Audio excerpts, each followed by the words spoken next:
Once upon a time, in the quiet town of Lystra, a boy named Timothy sat under the shade of an olive tree, running his fingers over the worn edges of a book. His mother, Eunice, had taught him to read the scriptures from a young age, and now, even when he wasn't studying, his mind wandered back to the stories of faith and courage. His grandmother, Lois, watched him from the doorway of their home. "Still reading, Timothy?" she asked with a smile. Timothy looked up, grinning. "I like to know how God used ordinary people for something great." Lois chuckled, stepping closer. "And do you think he might use you someday?" Timothy hesitated, then shrugged. "Maybe, but I'm just me." Timothy nodded, though he wasn't sure he truly understood. Timothy's father was Greek, a man who spoke little of faith, and in their town many people followed Roman customs. But Eunice and Lois held on to the truth of God and made sure Timothy did too. Every night they sat together, talking about the stories of Moses and the burning bush, David facing Goliath, Daniel in the lion's den. "But that was a long time ago," Timothy said one evening. "Do things like that still happen?" Eunice smiled. "God's work never stops, Timothy. His plans unfold in ways we don't always see." Then one day, everything changed. A traveling teacher named Paul came through Lystra, speaking of a man named Jesus, a man who had healed the sick, calmed storms, and even rose from the dead. This Jesus was the Son of God?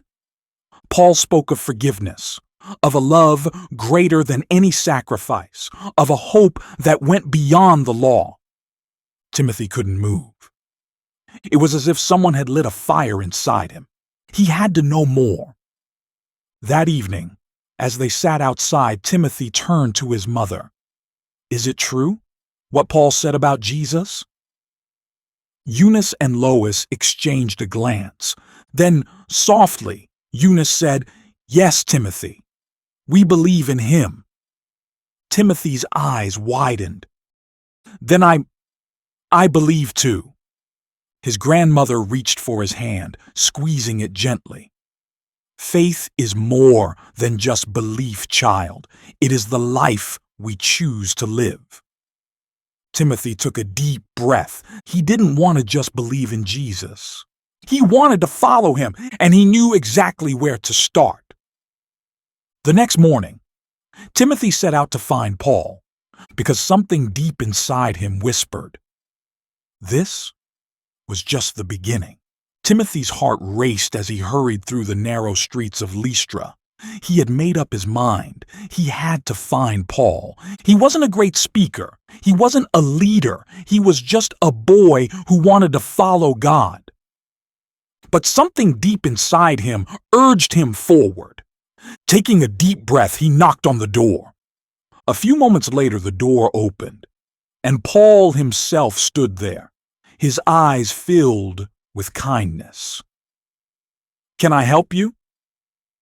Timothy swallowed hard. I heard you speak yesterday about Jesus." Paul nodded, waiting. Timothy took a deep breath. "I want to learn more. I want to follow him."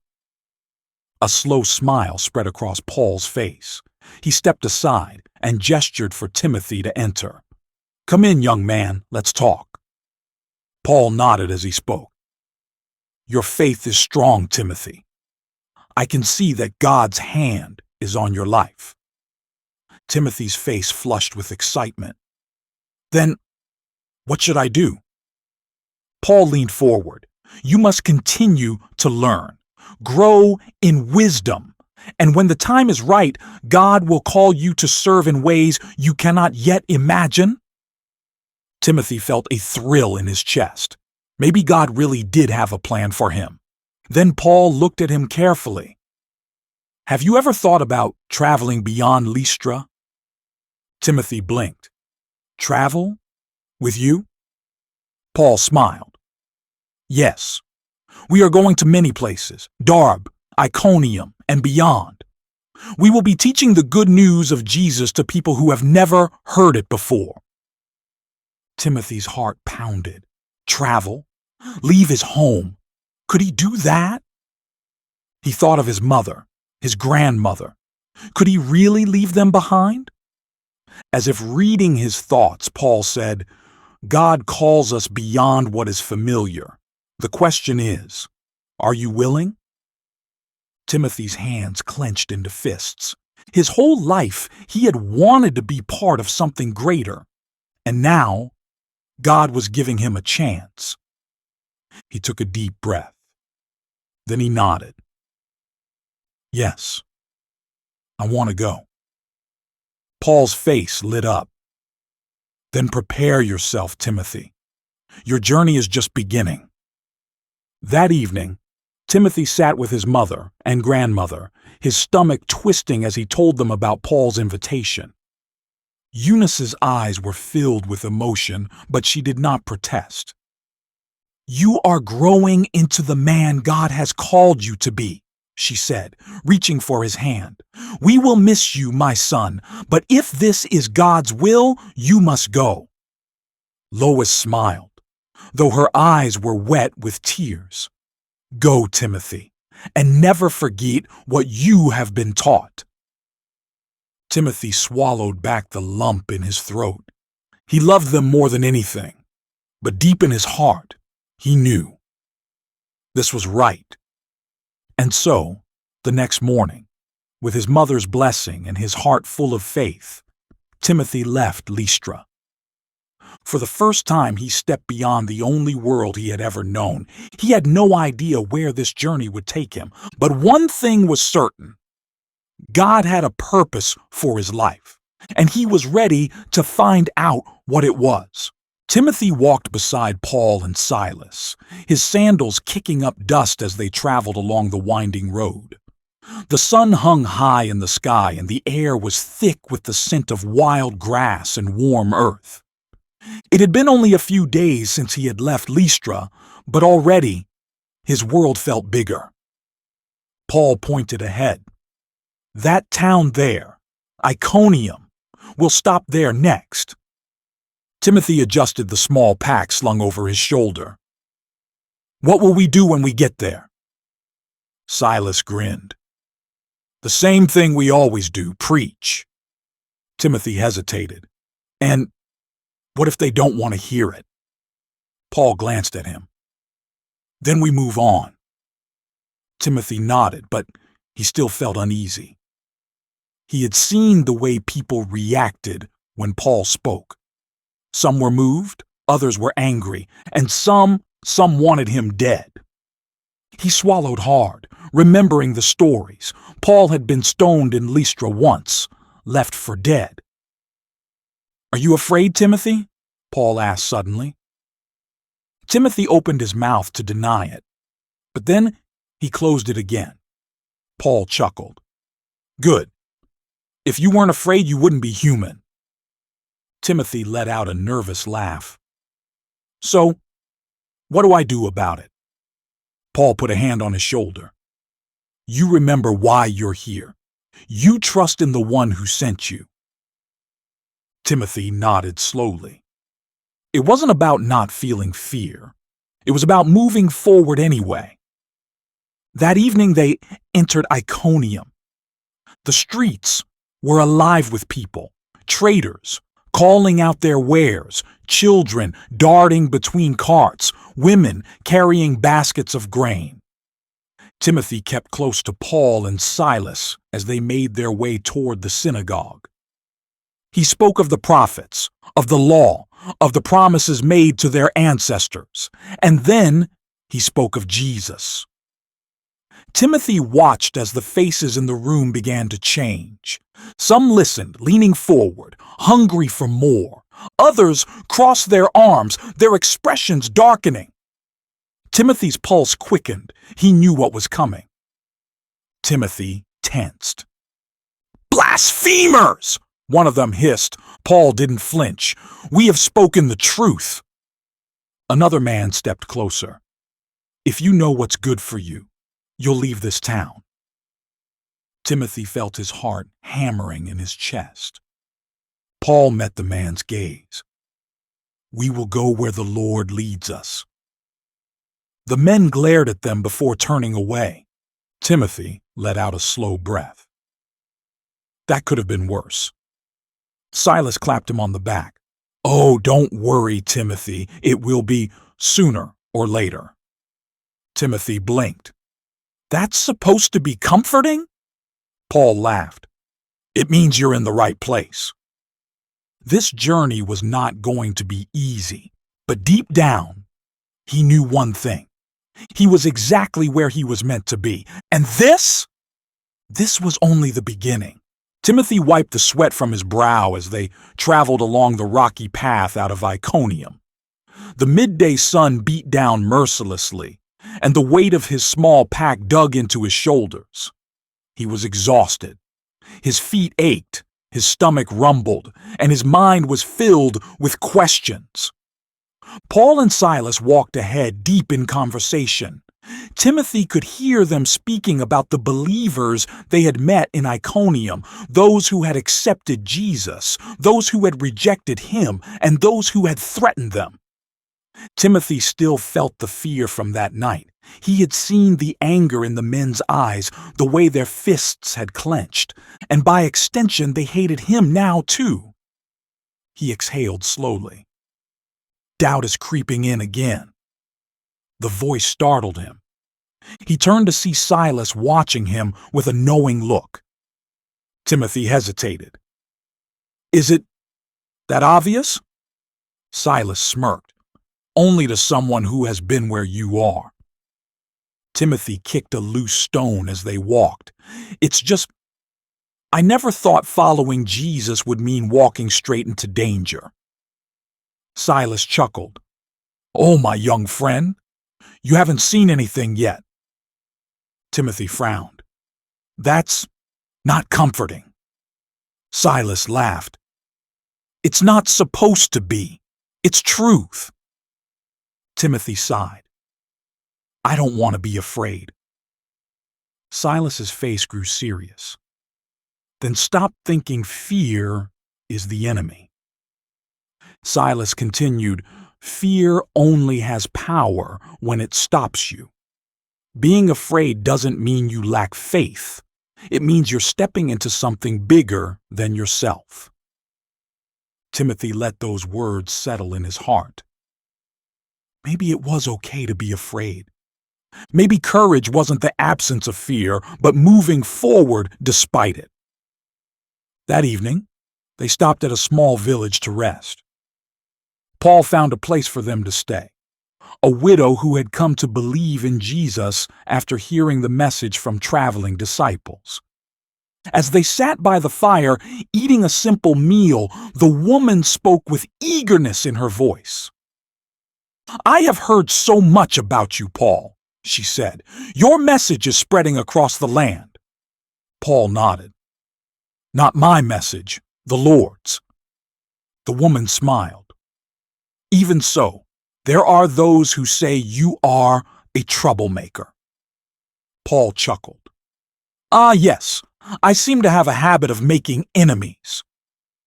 Timothy listened quietly, watching the flickering fire.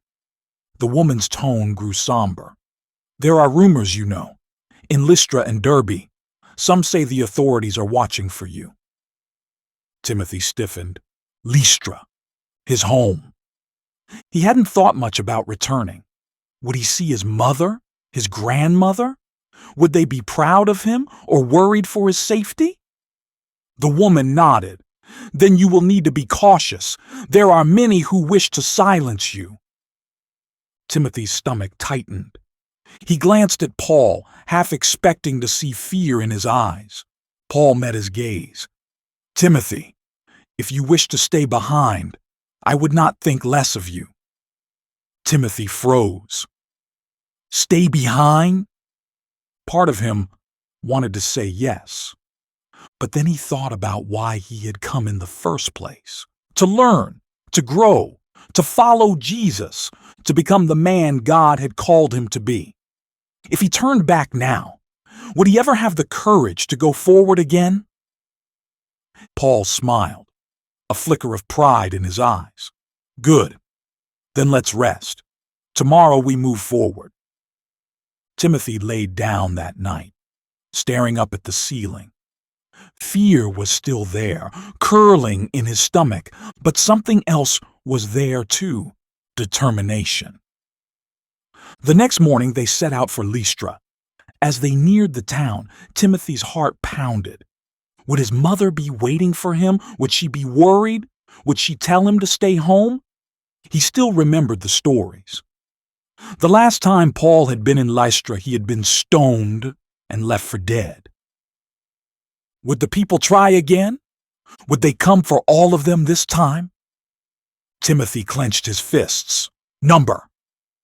He would not turn back. This was his home.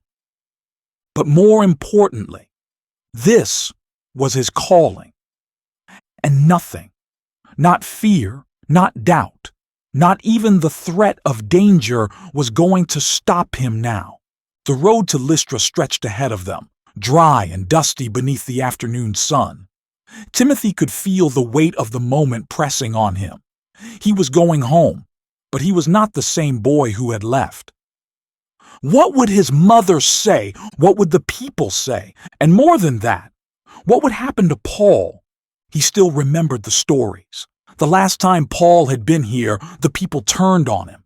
The same ones who had once listened to him stoned him and left him for dead. Would they try again? Would they go after all of them this time? Timothy's feet faltered just for a second. Paul must have noticed because he glanced at him. You're thinking too much. Timothy forced a smile. I can't help it. Paul smirked. Then let me ask you this. Do you trust God? Timothy blinked. Yes. Paul nodded. Then let's keep walking. Simple. Straightforward. Timothy took a deep breath and kept moving. By the time they reached Lystra, the sun had begun to set. The sky was painted in deep oranges and purples, and a warm breeze carried the scent of freshly baked bread. Timothy's chest tightened as familiar houses came into view. He had spent his childhood here. Now he was returning as a disciple of Christ. Paul and Silas walked without hesitation toward the home of Eunice and Lois. Timothy, however, felt his feet grow heavier with each step. Would they still see him as a boy? Would they understand why he had left? The moment they reached the door, it swung open. Eunice stood there, eyes wide, hand covering her mouth. Timothy? Timothy's throat felt tight. He had imagined this moment so many times. He had pictured a reunion filled with words where he explained everything he had seen, everything he had learned. But now, standing there, all he could say was, I'm home. His mother rushed forward and embraced him. Lois appeared behind her, wiping her eyes. Look at you, she murmured. A man now. Timothy laughed softly, still holding on to his mother. I'm trying. Inside the small home felt warm and safe, filled with the scent of spices and candlelight. Eunice wasted no time preparing a meal, fussing over Timothy as she set food before him. You've grown thinner, she scolded. I walk a lot, Timothy said with a grin. Paul and Silas chuckled, watching the scene unfold. As they ate, Timothy told them about his journey, about the places they had been, the people they had met, the trials they had faced. His mother listened intently, eyes shining with a mixture of pride and worry. Then her expression grew serious. There are rumors, she said quietly. Some in town say the authorities are watching. Others say the Jewish leaders are not pleased that Paul has returned. Timothy felt his stomach sink. Lois nodded. Not everyone has forgotten what happened here. Paul wiped his mouth with a cloth. I did not expect them to. Silas leaned back. So, what's the plan? Paul met his gaze. We do what we always do. We preach. Timothy saw his mother tense slightly. She had already lost her husband. Now, her son was walking into danger. Mother, Timothy said gently, this is why I came. This is what I was called to do. Eunice reached for his hand. I know, but that doesn't mean I won't pray for your safety every day. Timothy squeezed her fingers. I wouldn't want it any other way. The next morning, they made their way to the gathering place. Timothy kept his head high, though his heart pounded. He saw the faces of his childhood neighbors, the men who had known him since he was small, the women who had watched him grow. Some smiled, recognizing him. Others frowned. Whispers filled the air. He was with Paul. Timothy could see it in their eyes, the mixed emotions. Some were curious, some were excited, some were wary. And then Paul began to speak. His voice was strong, unwavering. He spoke of Jesus, the fulfillment of the scriptures, the hope of salvation. Some listened, some murmured. And then, from the back of the crowd, a voice rang out. Liar! Timothy stiffened. Paul remained calm. The truth does not change. The man scoffed. Neither do the people in this town. We haven't forgotten what you brought here. Timothy felt the tension rise. Would they try to hurt Paul again? He glanced at his mother in the crowd. She looked afraid, but she did not move. Then before anyone else could speak, another man, a younger one, stepped forward. He looked at Timothy, then at Paul. I want to hear more, he said. The old man scoffed. You're a fool. The young man didn't back down. Then let me be a fool. Paul nodded. Then listen. And just like that, he continued. Timothy let out a slow breath. There would always be opposition, but there would also be those who believed, and that was why they were here. As the sun rose higher in the sky, Timothy knew one thing for certain. He had made the right choice, and no amount of fear would ever change that. Timothy stood at Paul's side, his hands clenched as tension spread through the crowd. The older man who had called Paul a liar still stood there, arms crossed, lips curled in disgust. But beside him, a younger man listened intently, hungry for the truth. This was always how it was. Some believed, some rejected, and some wanted Paul dead. Timothy took a deep breath, steadying himself. He had to be strong. The old man's face darkened. This is blasphemy. Silas took a step forward. The truth is hard for some to hear. Paul continued, unshaken. God's promise is for all who will listen. Timothy's heart pounded as he saw a shift in the crowd. And then the first rock was thrown. Timothy froze. The old man pointed a shaking finger. Leave this place. You are not welcome here. Another shouted from the back. We remember what happened last time, Paul. Do you? Timothy glanced at Paul, waiting for him to flinch, to look afraid. But he didn't. Paul simply sighed, then dusted the dirt off his robes. If you do not want to listen, we will go. Silas gave a short laugh under his breath. That went well. Timothy let out a shaky breath. That could have been worse. Wait, he said. Not all of us reject you. Paul smiled. Then walk with us. Timothy watched as the small group followed them out of town, eager to learn more. Even in the face of hatred, the truth had taken root, and that was enough. They gathered in a quiet place beyond the town gates. The sun hung low in the sky, casting golden light over the hills. Timothy sat beside Paul as they answered questions. Who was Jesus? Why did he have to die? Could anyone truly be forgiven? Paul answered each one with patience, his words filled with wisdom and certainty. Timothy listened, absorbing everything. One of the men, Lucas, leaned forward. But what if we believe and they come for us? Silence. Timothy knew that fear well. Paul looked at him, then at the others. Then you stand firm. Silas nodded. Following Jesus has a cost. You must decide now. Will you still believe when the world turns against you? Lucas swallowed hard. I don't know. Timothy understood. Hadn't he asked himself the same thing? Hadn't he felt that same fear?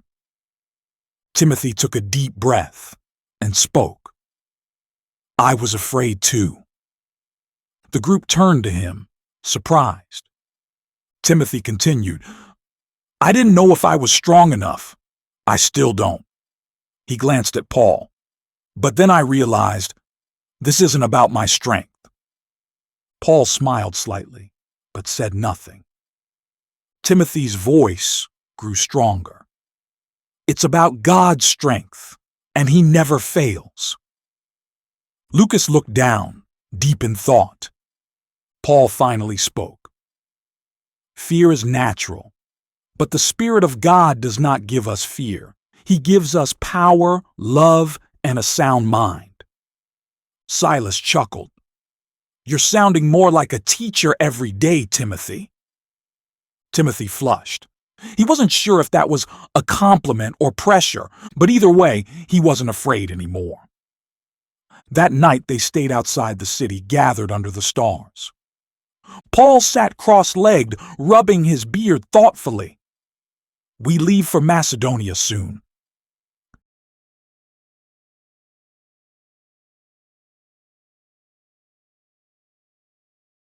Timothy's head snapped up.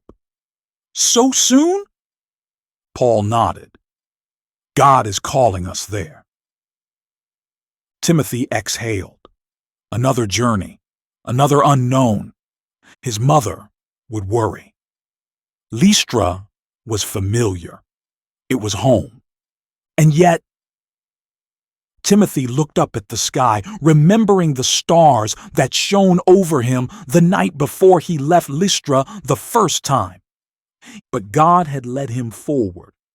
He glanced at Paul and Silas. He wasn't just a boy from Lystra anymore. He was a disciple. Timothy squared his shoulders. I'll go. Paul smiled. I knew you would. As the fire crackled, Timothy closed his eyes, feeling peace. Fear would come and go, but his calling would never change. The morning air was crisp as Timothy rolled up his sleeping mat. The fire from the night before had burned down to embers, and Silas was already awake, stretching and preparing for the day. Paul sat nearby, deep in thought, scribbling something onto a worn parchment. Timothy glanced at him. Writing another letter? Paul nodded. To the churches. They must be encouraged. Timothy leaned in, watching as Paul's steady hand wrote out the words. The letters he had sent to believers in different cities were passed around, read in secret gatherings, copied and shared among the growing community of followers. Timothy had always admired Paul's wisdom, but now he was beginning to see the responsibility that came with it. Paul didn't just teach, he carried the weight of the people. And one day, Timothy would too. They set out for Macedonia, traveling by foot for days before reaching the coast where they would board a ship. Timothy had never been on the sea before, and as they stepped onto the wooden deck, his stomach tightened. The boat rocked beneath him, the waves crashing against the hull. Silas clapped him on the back. "Don't look so pale, young one. You'll get used to it." Timothy wasn't so sure. "That's easy for you to say." Paul chuckled. "Trust God. He made the sea, didn't he?" Timothy took a deep breath. Paul always had a way of making fear seem small. The journey was long, but when they finally arrived in Philippi, Timothy could feel something different in the air. The streets were filled with Roman soldiers, merchants, and travelers. This city was a place of influence, a place where the gospel could spread quickly. Paul led them toward a quiet area outside the city gates near the river. "There's no synagogue here," he explained, "but I've heard that some gather here to pray." Sure enough, as they approached, they saw a small group of women sitting by the water. Paul stepped forward. "Greetings, my sisters. May we speak with you?" One woman, Lydia, a merchant of fine purple cloth, stood and smiled. "If you come in peace, then speak." And so, Paul began to share the message of Jesus. Timothy watched as the women listened intently, their eyes filled with curiosity and wonder. Lydia's expression changed as Paul spoke about grace, about salvation through Christ alone. "This is truth," she whispered. Paul nodded. "Yes, and it is for you too." Lydia took a deep breath. "Then I believe." Timothy exhaled slowly. The gospel had taken root again, and he had witnessed it with his own eyes. That night, as they sat around a fire in Lydia's home, she turned to Timothy. "You are young," she said, studying him, "yet I see something in you." Timothy shifted uncomfortably. "I still have much to learn." Lydia smiled. "We all do. But you have a calling. I can see it in your eyes." Paul placed a hand on Timothy's shoulder. "That's why he's here." Timothy felt a mix of pride and weight settle over him, a calling. It was easy to follow Paul, to listen, to watch, but one day, Paul would not be here. And then, Timothy would be the one speaking, the one leading. The thought both thrilled and terrified him. Days passed and the church in Philippi grew, but not everyone was happy about it. The city's leaders began to take notice, and soon trouble came knocking. One afternoon, Paul and Silas were dragged into the marketplace by an angry mob. Timothy ran after them, his heart pounding. "Paul!" Roman officials stepped forward, glaring. "These men are causing trouble in our city. They preach a foreign god, stirring up the people." Paul stood tall, unwavering. "We preach the truth," he said simply. The officials' eyes darkened. "Then you will be punished for it." Timothy's stomach twisted as the guards seized Paul and Silas. They were beaten, dragged to prison, chained to the cold stone walls. Timothy felt helpless. He had heard stories of suffering for the gospel, but now he was seeing it. Would he have the courage to face the same? That night, Timothy and Lydia gathered with the other believers, praying. And then, a sound. A deep, thunderous rumble. The ground shook beneath them. Timothy's eyes widened. An earthquake? The walls trembled. Distant shouts rang out from the prison. And then, a scream. "The prison doors! They're open!" Timothy bolted from the house, running toward the prison with the others. He reached the gates just in time to see the jailer standing in shock, sword in hand, ready to take his own life. Paul's voice rang out, "Stop! Do not harm yourself. We are all here." The jailer's face was pale with disbelief. You stayed?" Paul nodded. "Yes, because this is not just about us. It is about you." The jailer fell to his knees. "Then tell me, what must I do to be saved?" Timothy shivered. He had never seen anything like this. Miracles. Fear turned to faith. Enemies becoming brothers. The gospel wasn't just words. It was power. By morning, Paul and Silas were released. Timothy walked beside them, his mind spinning. Paul glanced at him. "You're thinking again." Timothy let out a shaky laugh. "I can't help it." Paul smiled. "What have you learned?" Timothy took a deep breath. "That following Jesus means everything changes." Paul nodded. "Yes. And one day, Timothy, you will lead others through those changes. You will teach. You will strengthen the weak. You will remind them that even when the world turns against them, God is with them." Timothy swallowed. "Do you really believe I can do that?" Paul stopped walking and turned to him. "I know you can." Timothy stared at him. Paul's confidence in him was unshakable, like he already saw the man Timothy would become, the leader, the teacher, the warrior for the gospel. Timothy took a deep breath, standing a little taller, because he saw it now, too. His calling was no longer just a dream. It was real. And he was ready for it. It was real. And he was ready for it.